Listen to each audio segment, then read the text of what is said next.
이번에 41억 피해를 제가 지금까지 살면서 본 보이스 피싱 사례 중에서 한 명한테 피해 금액 신고로는 제일 큰 것 같아요. 제 주변에서 사실 변호사들도 보이스 피싱 많이 당하는 거를 봐요. 변호사도 예외가 없는데 굉장히 뭐 자괴감도 크고 힘드실 것 같아요. 정말 똑똑하다고 하시는 분들도 그리고 젊은 분들도 다 당하는 게 보이스피싱이니까 미리 딱 당했을 때 대처법을 알고 계시면 도움이 될 것 같아서 간단하게 말씀을 드리면 경찰에 빠르게 신고를 해야 돼요. 보이스피싱 범죄는 빠르게 움직이는 게 중요한데 전담팀이 있어요. 182로 전화를 하면 피해를 당했을 때 어떻게 하면 되는지 잘 설명도 해주시고 처리도 훨씬 빠르다고 보시면 되고 경찰에 이제 알리게 되면은 내가 보낸 그 돈이 다른 사람한테 빠져나가기 전에 계좌를 정지를 시켜야 돼요. 은행에 그 내가 입금한 계좌의 계좌번호는 있잖아요. 관련 CCTV 빠르게 확보해서 그 사람의 움직임을 쫓아서 현금을 들고 가는 사람을 이렇게 잡는 게 중요하고 거액 이제 출금하는 거를 많이 막아놓기는 했어요. 시간 텀을 둬야 되거나 뭐 이렇게 되어 있는데 한 번에 그거 다 빼내가는 게 쉽지 않으니까 골든 타임 안에 계좌를 지급 정지시켜 놓으면 금감원에서는 지급 정지를 시켜놓고 이의 신청을 받아요. 그 기간 안에 이의 신청이 안 들어왔다 하면은 이거는 보이스 피싱으로 피해받은 돈이 맞으니까 피해자한테 환급을 해줘요. 정지만 확실하게 해놓으면은 피해금은 대부분 찾을 수 있다. 그게 아니라 이미 빠져나간 뒤면은 보통은 출금책만 잡힐 때가 많아요. 통장 명의를 빌려준 사람 실형이 뭐 1년 6개월에서 뭐 2년 6월 뭐 이렇게 선고는 되겠지만 대부분이 돈이 없어서 일회성 알바로 30만 원 건당 이제 받으려고 하시는 분들이다 보니까 재산이 없는 분들이 대부분이거든요. 피해 회복이 되는 경우가 많진 않다. 이제 어린 친구들이 못 모르고 알바인 줄 알고 하신 분들의 경우에는 부모님이 이제 아이고 우리 아들 때문에 보이스피싱 당해서 정말 죄송합니다 하면서 합의를 해주시면서 회복하는 경우도 요즘은 그래도 많이 보는 것 같아요. 연세 있으신 분들이 소일거리 차가 뭐 학력 무관, 나이 무관, 뭐 전단지 보고서 하신 분들 같은 경우는 본인이 이제 합의금을 주고 싶어도 능력이 없어서 감옥에서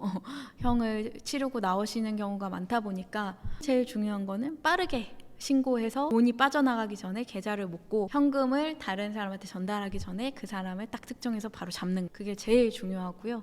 당하고 나면은 돈 찾는 게 쉽진 않으니까 사실 늘 강조하다시피 예방이 제일 중요하고 돈을 내가 모르는 사람한테 건네주는 거는 무조건 다 아주 10번 넘게 생각을 하셔야 된다. 경찰이랑 검찰 뭐 수사기관이나 아니면 금감원가에서 돈을 어디로 옮겨야 된다 이런 얘기를 할 일이 없거든요. 다 무시하시면 된다. 정지를 시켰는데 사람이 이미 돈을 다 빼갔고 더 이상 내가 잡을 수 있는 방법이 없다 하면은 일단은 경찰을 믿고 기다리시다 보면은 이 사람들이 한 번으로 끝내는 게 아니라 하다가 결국에 또 잡히는 경우도 많이 있어요. 시간이 지나고 나서 연락을 받는 경우도 있거든요. 잡았다고. 형사 사건으로 재판을 받는데 피해자가 배상명령 신청이라고 해서 굳이 민사소송을 제기하지 않고 민사소송으로 승소한 거랑 같은 효과를 받는 게 배상명령 신청이에요. 굳이 변호사 선임하실 필요도 없고 보이스피싱 당한 거는 거의 명백하게 입증이 되니까 대부분 배상명령 신청으로 인용을 받거든요. 가해자 대부분 잡힌 사람은 총책 쪽보다는 현금 뭐 전달책이나 대포통장 대여한 사람일 텐데 그 사람들이 이제 합의하려고 연락이 올 거예요. 안 그러면 실형을 살아야 되니까 물론 나 그냥 살다 나올래라고 하는 사람도 있지만 형벌탄원서라고 있어요. 엄하게 아주 강력하게 처벌해 달라는 판사님한테 쓰는 편지가 엄벌탄원서인데 제출을 하시면 그분과는 또 합의를 봐서 내가 그 선처를 하도록 탄원서를 받고 싶은 게 이제 가해자의 입장일 가능성이 높거든요. 의심스러우면은 신고하시는 것도 괜찮아요. 저희 의뢰인 중에 돈을 보내고서 생각하니까 찝찝한데 보이스피싱인가 막 이러다 보면 늦어요. 그걸 알기 때문에 일부러 기다리게 하는 거일 가능성이 높거든요. 그리고 경찰의 도움을 받아서 하는 거니까 내가 뭔가 신고하는 게